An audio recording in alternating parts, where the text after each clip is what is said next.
The meeting is now called to order. Roll call, Madam Secretary, or Madam Vice President.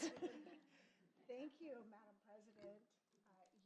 I, and Mr. Brown are here tonight. Thank you. Please stand for the Pledge of Allegiance.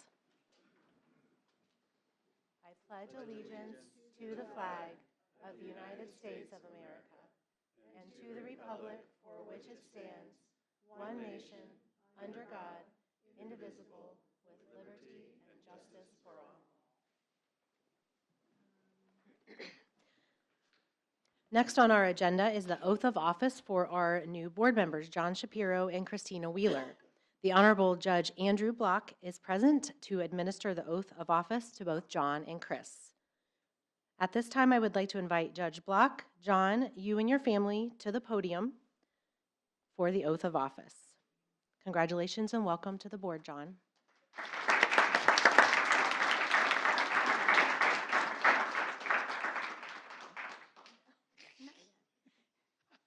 All right, you ready? I'm ready. All right, raise your right hand. I state your name. I, John Shapiro, Solemnly swear solemnly swear that I will support the Constitution of the United States of America, that I will support the Constitution of the United States of America, the Constitution of the State of Indiana, the Constitution of the State of Indiana, and the laws of the United States and State of Indiana. and the laws of the United States and the State of Indiana. I will faithfully execute the duties of my office I will faithfully execute the duties of my office as a member of the Carmel Clay School Board as a member of the Carmel Clay School Board and uphold the Carmel Clay Schools guiding principles established by the Carmel Clay Board School Trustees. and uphold the Carmel Clay Schools guiding principles established by the Carmel Clay Board of School Trustees And the Carmel Clay School District, so help me God. and the Carmel Clay School District, so help me God. Congratulations.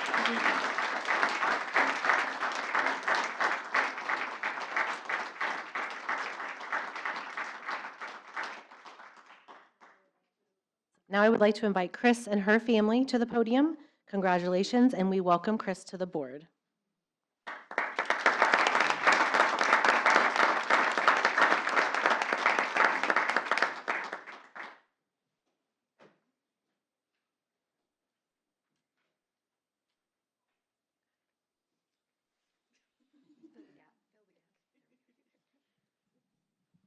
Raise your right hand.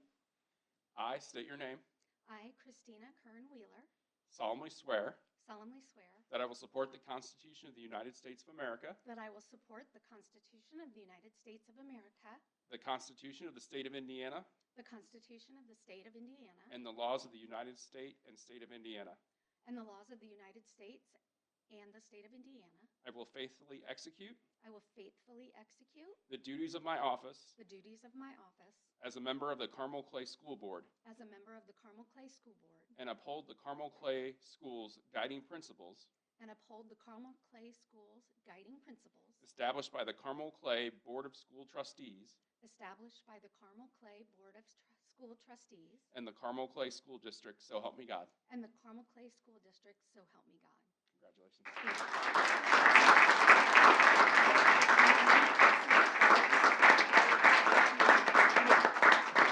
We're going to pause for just a brief couple minutes so they can get pictures with their families before they join us on the dais.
Next on our agenda is the election of officers. So at this time, a motion can be made to vote on a slate of officers, or we can vote individually. Do I have a motion? Yes, I'd like to make a motion to vote as a slate with Mrs. Coquet remaining as president, myself remaining as vice president, and John Shapiro to be secretary. I'll second that motion. Thank you. Any discussion?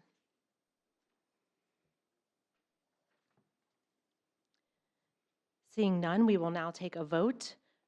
And that slate of officers was Mrs. Kristen Coquet as president, Mrs. Jennifer Nelson Williams as vice president, and Mr. John Shapiro as secretary. All in favor signify by saying aye. Aye. Aye. Motion carries. Next on our agenda is appointments. The first appointment this evening is for the treasurer, deputy treasurer, and approval of bonds for treasurer and deputy treasurer. Dr. Beresford. Each year, it's necessary for the board to appoint a treasurer and deputy treasurer within the first 15 days of January. The administration recommends the board consider appointing Roger McMichael as treasurer and Valerie Peterson as deputy treasurer. Thank you. May I have a motion to appoint Mr. McMichael as treasurer and Ms. Valerie Peterson as deputy treasurer, and to approve the bonds for treasurer and deputy treasurer? May I have a second? Second. Thank you, Greg. Any discussion? Seeing none, we will take a vote. All signify in favor by saying aye. Aye. Aye. Motion carries. Our next appointment is for general counsel. Dr. Beresford. Each year, it's necessary for the board to appoint general counsel on or before the January 15th. The administrator recommends appointing Mr. Andrew Manna and Church Hill and Antrim as general counsel. Tonight, we have with us Jesse Billingsley, who, although isn't named in our paperwork here, but she's our favorite attorney from Church Hill and Antrim. And is that allowed? If not, we've just made the new rule tonight. But so recommended Church do a great job, very diversified with school business and all aspects. So that would be our recommendation. Thank you. May I have a motion to appoint Mr. Andrew Manna and Church Hiddle and Antrim as general counsel? So moved. Thank you, Greg. May I have a second? Second. Thank you, Chris. Any discussion? Seeing none, we will take a vote. All in favor signify by saying aye. Aye. Aye. Motion carries. Our next appointment is for executive secretary. Dr. Beresford. Each year, it's necessary for the board to appoint an executive administrative assistant, but in law, it is called the executive secretary. So we'll use that terminology as well. Before January 15th, to perform the duties required by the Board of School Trustees, the administration strongly recommends appointing Mrs. Colleen Nobis to that position because she actually runs the school district. So that's really important. So that's our recommendation. I would agree with that, but may I have a motion to appoint Mrs. Colleen Nobis as executive secretary? So moved. Thank you, John. May I have a second? Second. Thank you, Jennifer. Any discussion? Seeing none, we'll take a vote. All in favor signify by saying aye. Aye. Aye. Motion carries. Our next appointment is for the Carmel Clay Parks representative. Dr. Beresford. Each year, it's necessary for the board to appoint a board member to the Carmel Clay Parks Board on or before January 15th. It's recommended Mr. John Shapiro be appointed as the Carmel Clay Parks Board representative for Carmel Clay Schools. Thank you. May I have a motion to appoint Mr. John Shapiro as the Carmel Clay Parks representative? So moved. Thank you, Chris. May I have a second? Second. Thank you, Jennifer. Greg's good. Oh, okay. Any discussion? Seeing none, we will take a vote. All in favor signify by saying aye. Aye. Aye. Motion carries. Our next appointment is for the Carmel Redevelopment Commission representative, Dr. Beresford.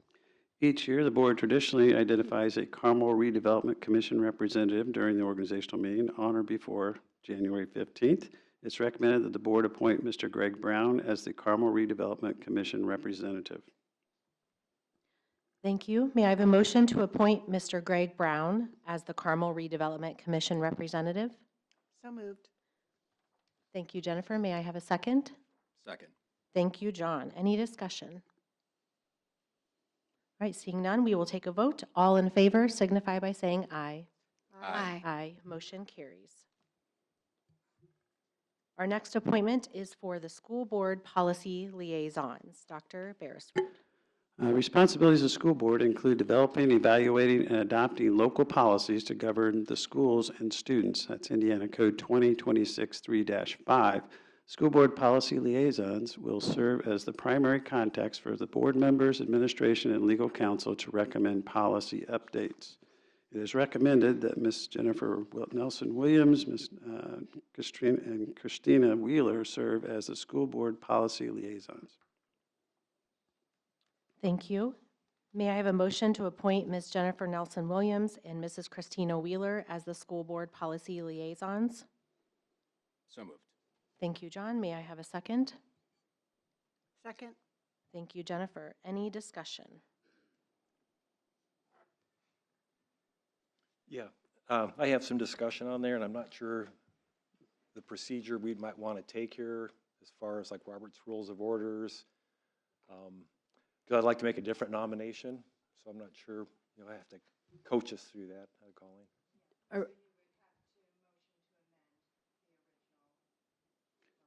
Okay, so I could make that motion. You need a motion to amend the original motion. I want to get it on the video.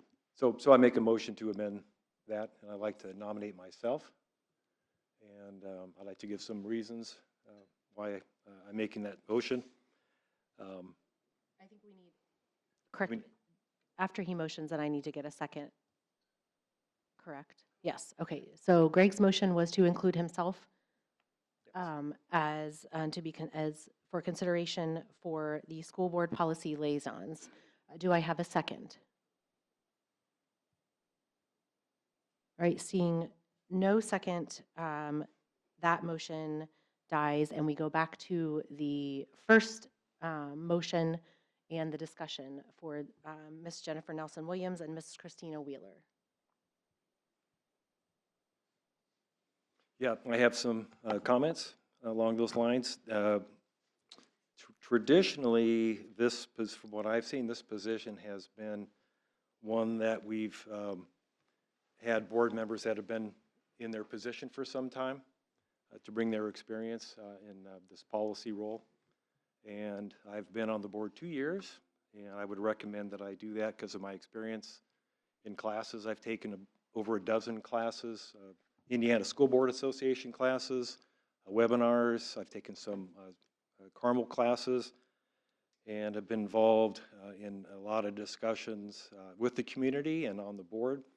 And I think I'm in the best position at this time, with no disrespect to my colleagues here, to be in that position. I really think that I feel strongly that policy is one of the top priorities of the board, and I think policy is where we can come up with solutions that work for the broader community, specifically common ground solutions.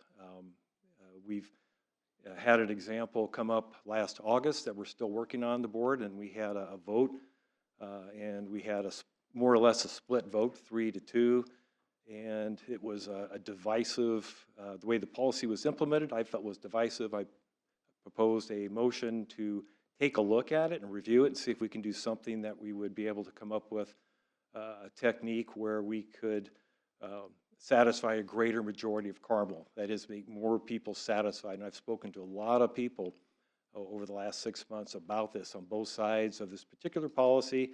And in all cases, I found that they like the idea of honoring parents' rights on both sides of this particular issue. And I'm not going to get into the details of that particular policy. And with that particular policy, we have yet to complete that process, so we are Yeah. still working on that process. It's ongoing. And I think we had, Kristen, you had mentioned during that meeting last August in a conversation recently that it makes sense to have the whole community represented when we're working on such things, so that when we come up with solutions, we get that great result.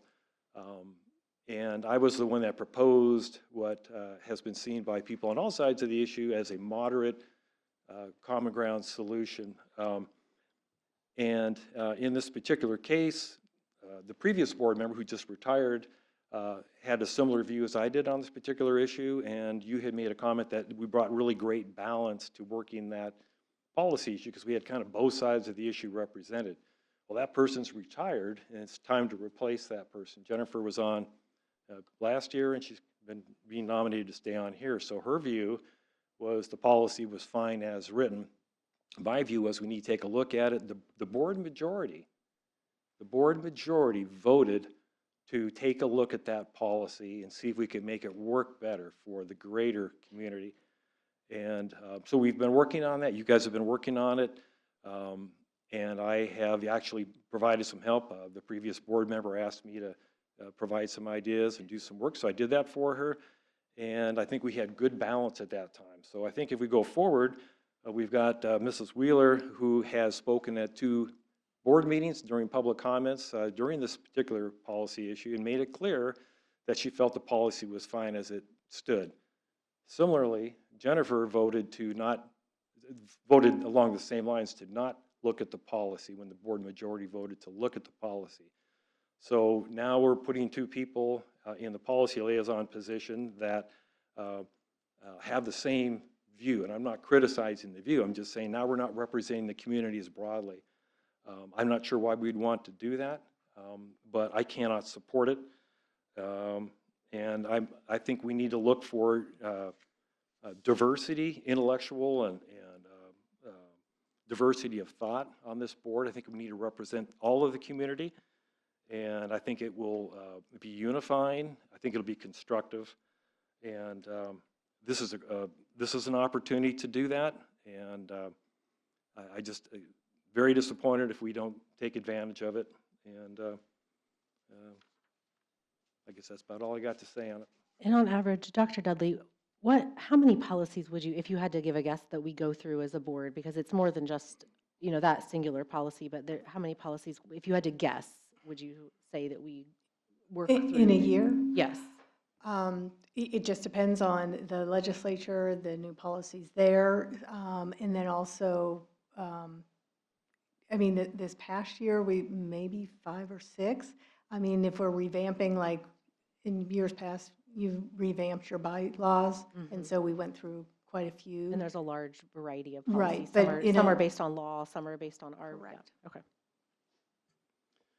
Yeah, one reason I was told that Chris would be a great resource, I'm not saying that it wouldn't be, is that she does have a legal background. And I don't think that's necessary in this role. We've got the Indiana School Board Association providing counsel to our hired counsel, CCHA, so we have plenty of legal expertise that are actually very well counseled on Indiana laws, how it affects schools. So what we need is community representation, and I think we need to have both sides of these issues represented, and I think we need to take advantage of that. Kristen, in our discussion the other day, you felt similar about it, and I don't know what's changing. I don't know why we wouldn't want to do that and have a robust conversation and see if we can come up with some common ground solutions here, because we need to respect parents' rights on all sides of all these issues. And how better to do it than when we formulate policy than not dealing with it then. No, and I do hear you, and I think we all agree that that's one of the big reasons we're here is for policy, but any of the changes in effect, the policy liaisons do research or take the policy and work through it, but in the end result is something done here at the board meeting, because otherwise that violates open door law. So we have to continue to have these discussion over every single policy before we vote on them, as an entire board, not just 2 people. Right. I see the policy liaison positions as being a working committee where people with different backgrounds and different viewpoints can work together to come up with a common solution and have that intense back and forth, go out and talk to different districts, different administrators, different people in the community, looking for solutions that would bring balance so that all parents' rights are respected. And I would do that, working with Jennifer. I know she thinks differently, but we can still work well together. And I just think we need to take advantage of that opportunity. I've been on the board for 2 years. I've been taking classes for 2 years. Chris is brand new. This is her first day, her first few minutes up here. So I just don't know why we would not want to put a senior person, which is what we traditionally do. We don't put a brand new person. We normally put brand new people on the Parks Commission and the Carmel Redevelopment Commission. I've been on that 2 years, and I'm willing to stay on that. But it's time to utilize my skills and experience. I do think, I appreciate your comments.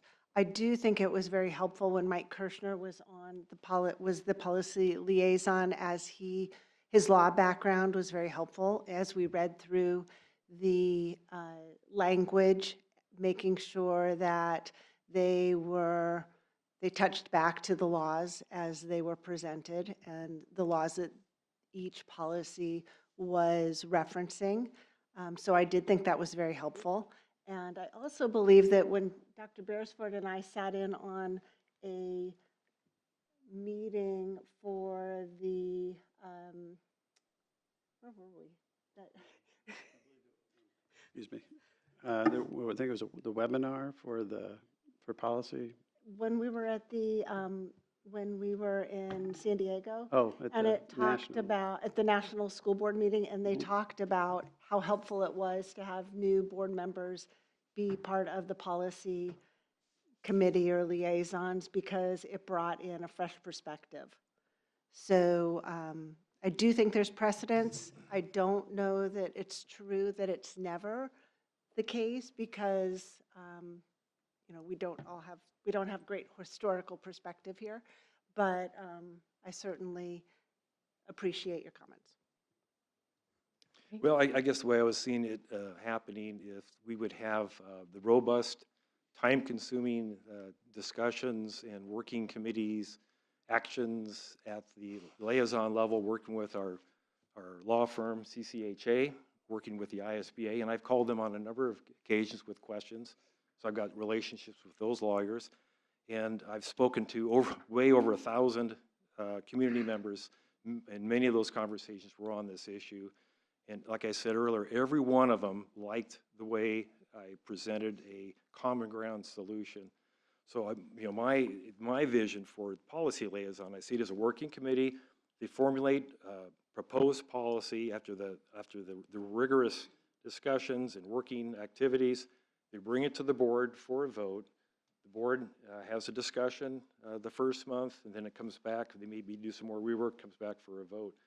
But ultimately, the board votes on what the policy folks work up. So I just think that's the opportunity to have that really active working thing. And I think we're not supporting the community. This is an opportunity to bring the community together on things that can be quite divisive. And if we listen to all sides, we're going to get better results. So.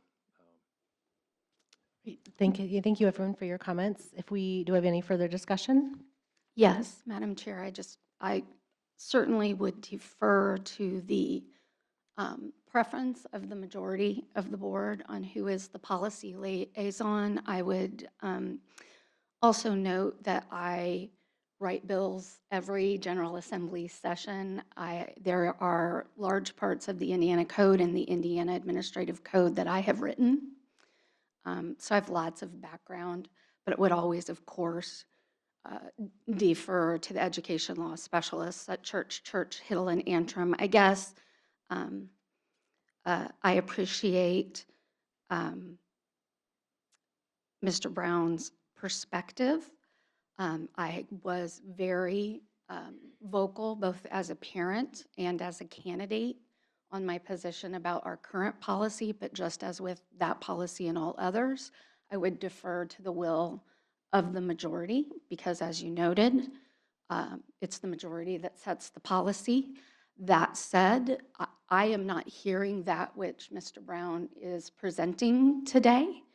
And I'm rather surprised to be 20 minutes in on day one when folks were adamant that this wasn't wasn't an issue of book banning in that election, that it wasn't an issue of removing books. And here we are at 6:15 on day one, and we're talking about the book removal policy and how it needs to be changed. I don't think it needs to be changed, but regardless of whether I'm the policy liaison or not, I certainly would be happy to assist in that process as needed.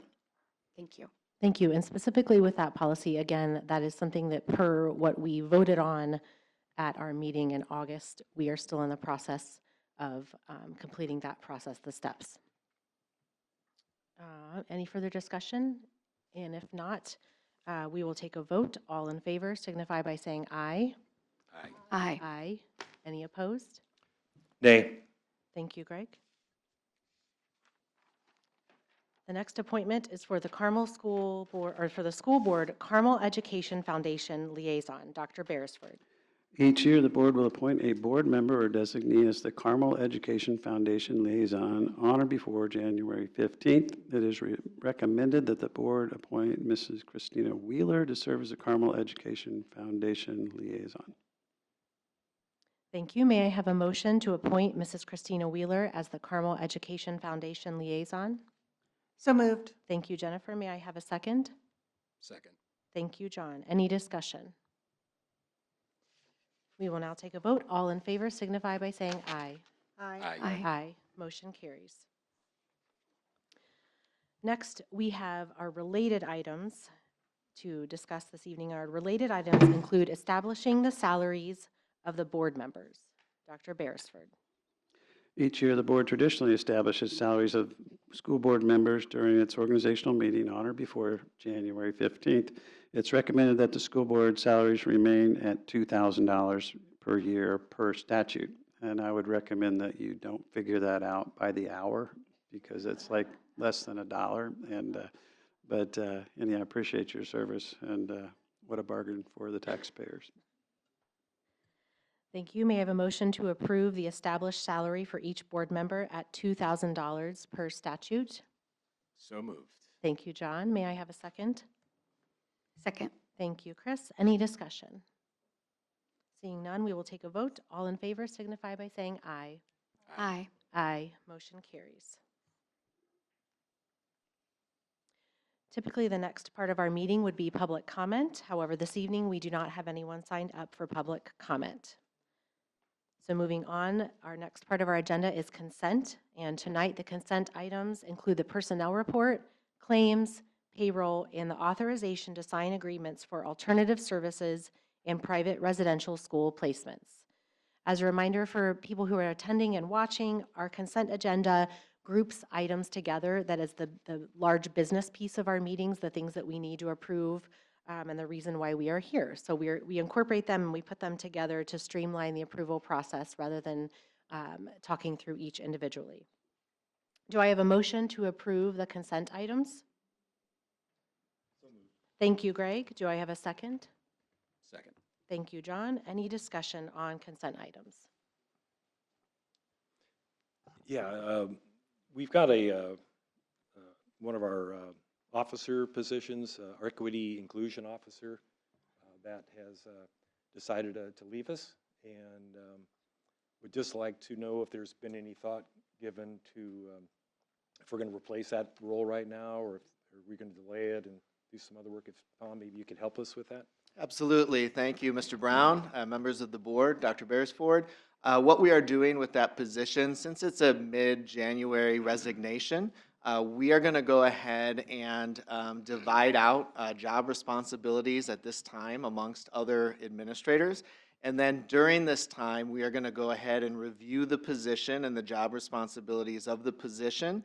And we're going to do that through the strategic planning process and the focus sessions and the listening sessions that I'm going to have as the next superintendent, and all wrap that into the strategic planning process. So it's an important position in the district. However, we're going to take a look at those job responsibilities and see how we can continue to support students at very high levels. Thank you. Thank you for that. I know that the rest of the board, and that was a question you asked in email, and I think it was an important question that, for the community to have an answer to. We'll now take a vote. All in favor signify by saying aye. Aye. Aye. Aye. Motion carries. Next on our agenda is the Board of Finance organization meeting. So at this time, I will request a motion to suspend the Board of School Trustees meeting for the purpose of convening the CCS Board of Finance. May I have a motion? So moved. Thank you, Jennifer. A second? Second. Thank you. Greg? All in favor signify by saying aye. Aye. Aye. Motion carries. I'm going to pass it on to Mr. McMichael. Would you provide the board with some background information regarding the Board of Finance? Yes, this is really the only time all year that the Board of Finance actually organizes as a Board of Finance. The purpose of this evening is to present three things to the board. One is the report of investments. The second is our investment policy. So as you've been talking about policy, this would be one of the board's policies. And then third, I'll present a report that's kind of structured by the state of Indiana relative to our financial status. And so I'll be presenting those three items. I'll start with the report of investments, and you have that in front of you, but our interest income this year was just over $651,000.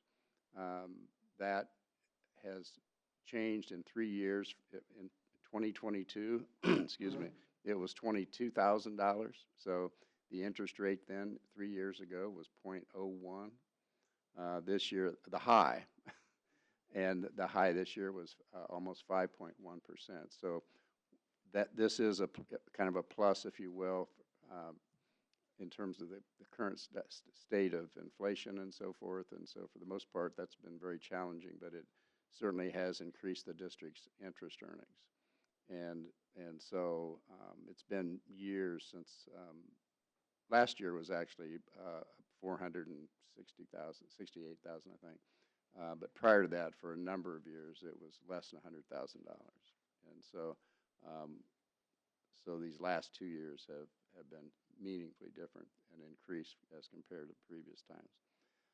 Secondly, then and you can see our investments here. It's and the policy, the second item, the investment policy reflects the fact that school districts can only invest in items that are government-backed securities, and so for the most part, you would think of certificates of deposit, and that's exactly significantly what we invest in. And so the majority of the school corporation's cash is in what we call repurchase agreements. So it's always invested in overnight, but it's also very liquid. So of course, most of our money is being spent on payroll, and so we're not in a position to tie up the large amounts of money, large compared to the total amount that we have in longer term investments. But we do that, and you can see that in the two investments, one from Huntington Bank, which is our primary bank, and there's a process that we go through to select the banks. And that high interest rate was 5.09%. And then Regions Bank, we have funds invested there primarily from our operations fund, which are and likely our rainy day fund, which are some of our cash reserves. And so those funds are invested in longer term investments, but also at a lower interest rate these days, because on the one hand it's lower, but it's also guaranteed for the length of the investment. So that's kind of how that works. And then the third item is, get this up.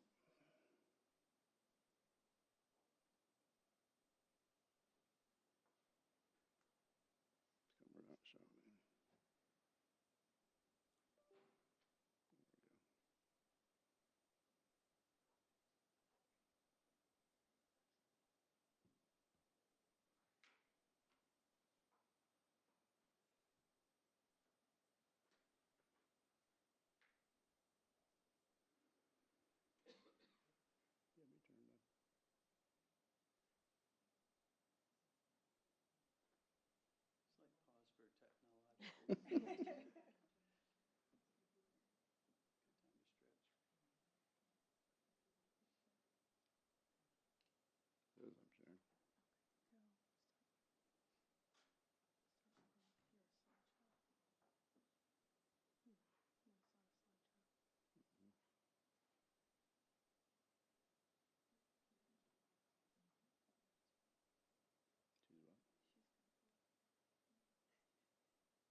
pretty sure this isn't me.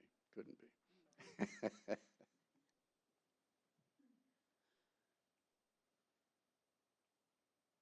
Ah. I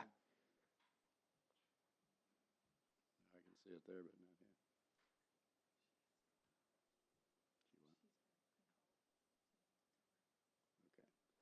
Okay. All right. So you're going to control it. So if you'll go to the first slide. Pardon me? Slide. Okay, so in 2019, there was a board created called the Distressed Unit Appeals Board. This really was a result of some school districts that got in significant financial difficulty. And so the state took steps to help ensure that school boards maybe would be more informed as to the financial status of the school district. And so as a result of this, the state provides what they call fiscal indicators. So the slides I'm about to present you are provided by the state with our data, of course, and along with data for every school district in the state. And so I'll begin by just sharing some general information. If you go to the next slide.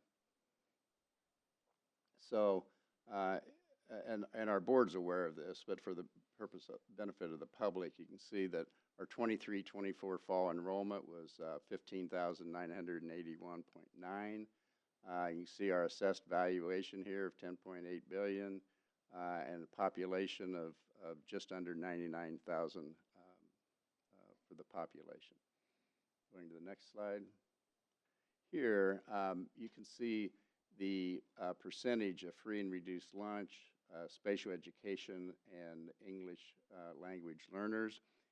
And you'll note that in all three of those categories, we're increasing as a percentage for each one of them. And so I included the percentage in 2019, but you can see from the graph the general trend is that all three of these are growing, which isn't surprising to most of us.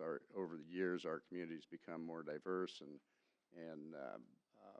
and frankly, we attract spatial education parents and students because of the reputation of our program, and so so you can see the result of that. Next one. This is a slide of our ADM, and the board's aware that we've been rather stable for a number of years now. After the pandemic, we did decline slightly, and you can see that here. This slide does not have the 24-25 enrollment, but the district's enrollment has increased for the last 2 years.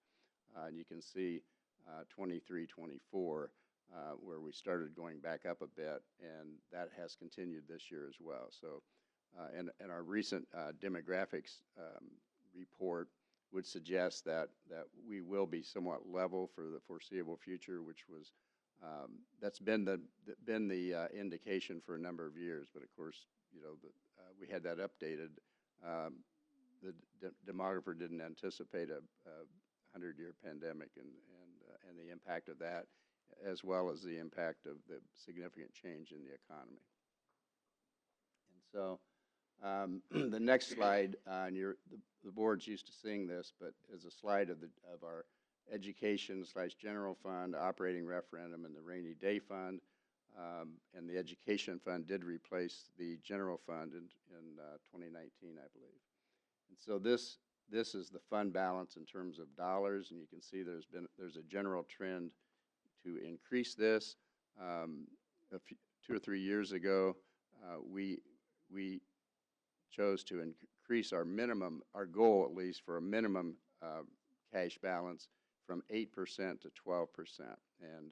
And so again, this shows 2023, which you'll see now on the next slide is, there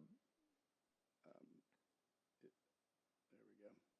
It shows 9.8%, but the current year, when that comes next year at this time, you'll see that it's trending very close to the 12%. So we are moving in the right direction in terms of accomplishing a goal. And I would note that the 12% is minimum; it's not maximum.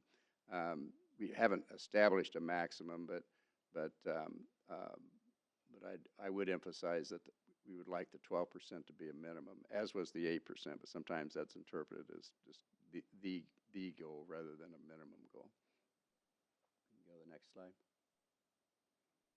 And so you can see from these slides that we have maintained financial stability over the last 10 years, and even prior to that, but these graphs are showing the last 10 years. Our average cash balance over the last 10 years is 8.5%.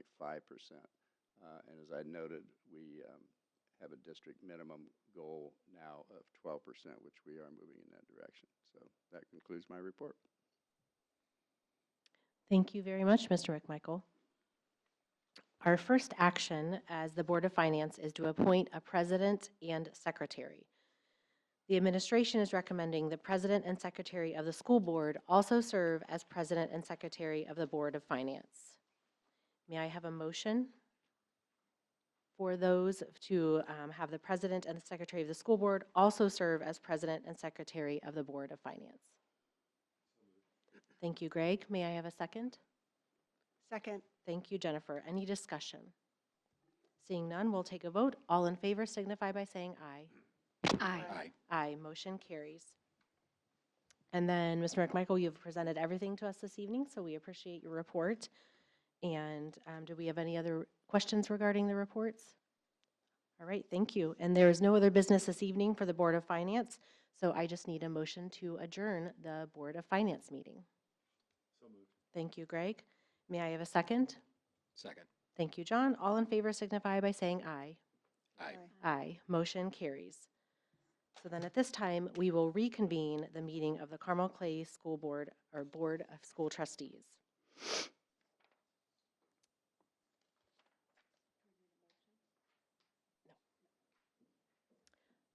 Next on our agenda item is reports, and up first, Dr. Beresford. Thank you very much, and I appreciate that financial report. And for those of you that wondered what's the 8%, is that's how much cash balance we have at the end. And so if you ever have a negative cash balance, that's a really bad thing. That means that you're expensive, you've blown your budget. And so if you've got, a percentage up and our goal being 12%, that is also, if for some reason the state would do a sudden cut or something like that, we would still be able to pay our teachers and our staff for a number of months before we'd run out of cash that way. So what you saw was just a very stable budget and one that's been very responsibly held out by Mr. McMichael and his team. So now I want to do, I've actually got Dr. Ostrike to assist me in this because tonight I'm representing the Turtle Nation of Mohawk Trails Elementary. And so I got this super cool turtle t-shirt, and then I think it's getting a little competitive with my principals because now I have a huge cutout of a turtle, and that is Toby Turtle. And so I'm representing Mohawk Trails with their incredible principal, Dr. Jennifer Green, their awesome assistant principal, Catherine Pearsall, along with their talented staff and parents, and most of all, their super students. Definitely a lot of turtle power at Mohawk Trails Elementary, so we'll be representing them tonight. And Dr. Ostrike, you can either put that down or hold it up throughout my entire report. I thought I'd begin tonight's report with a big thank you to the board and the current board, and then our two board members that went off, because and also I want to thank the exec team, because there's a lot of people that had a piece in this with Dr. Ferris, Mr. Inskeep, Carmel High School group, because they did a wonderful ceremony on Saturday night honoring Coach Bill Shepard, who passed away in '91, by naming the basketball court Bill Shepard Court. And it's really seemed fitting to have his name on that court since he spent so many years standing on it and coaching on it. And the entire Shepard family was there, including two sons that were Mr. Basketball in Indiana, the only two Mr. Basketballs we've ever had in our history. And then a third son who was on the first state championship basketball team, as well as just a whole lot of people from the community that have been here, and they were there to celebrate that. So it was really a wonderful tribute, and he's a wonderful man and a great family here in Carmel. Number two on my list is to say congratulations to the Carmel High School Cyber Patriots.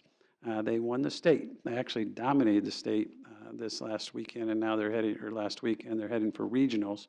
Now, the Carmel High School Cyber Patriots, the Cyber Patriot Competition is a national youth cyber education program created by the Air and Space Forces Association to inspire K-12 students toward careers in cybersecurity and other science, technology, engineering, mathematics, STEM, and disciplines, and which they have done it because it's critical to our nation's future.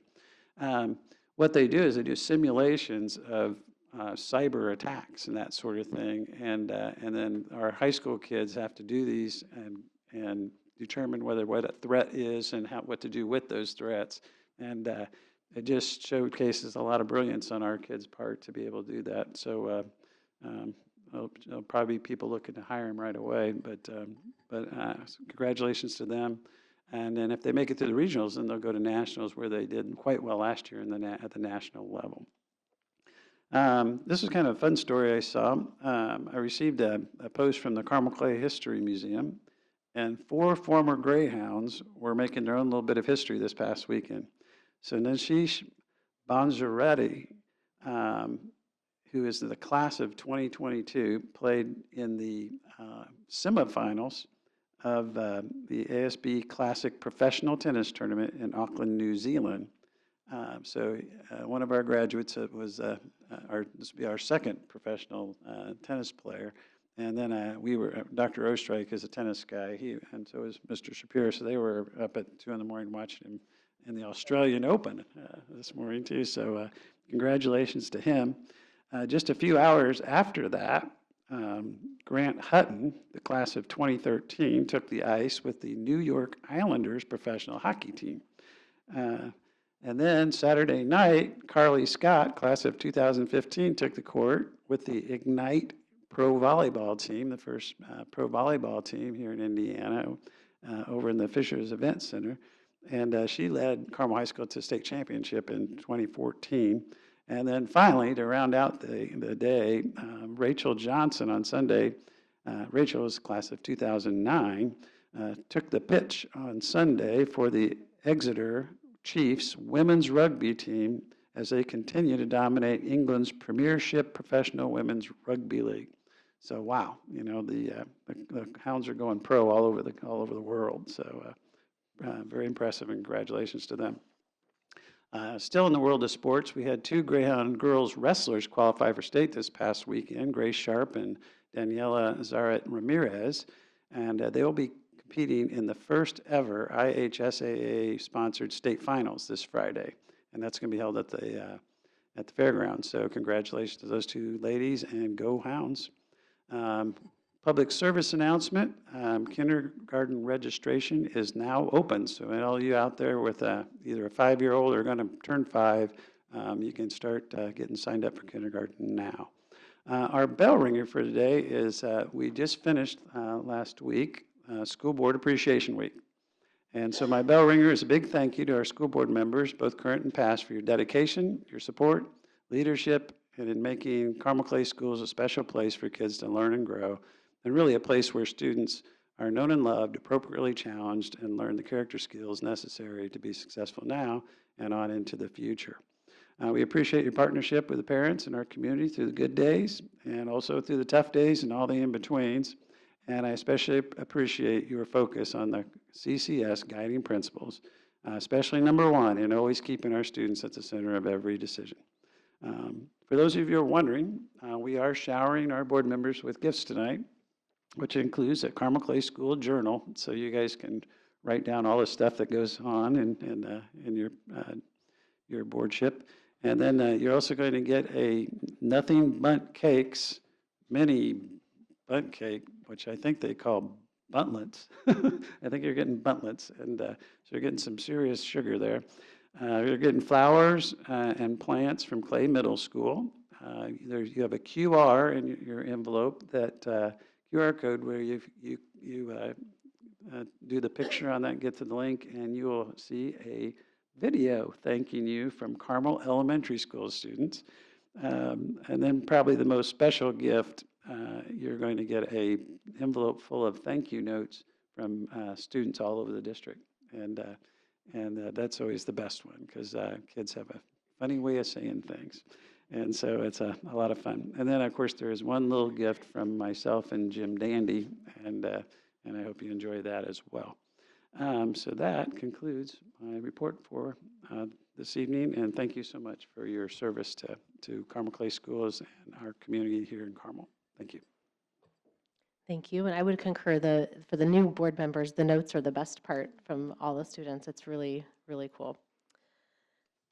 Thank you, Dr. Beresford. May I have a motion to adjourn this meeting? So moved. Thank you, John. May I have a second? Thank you, Greg. Meeting adjourned. Who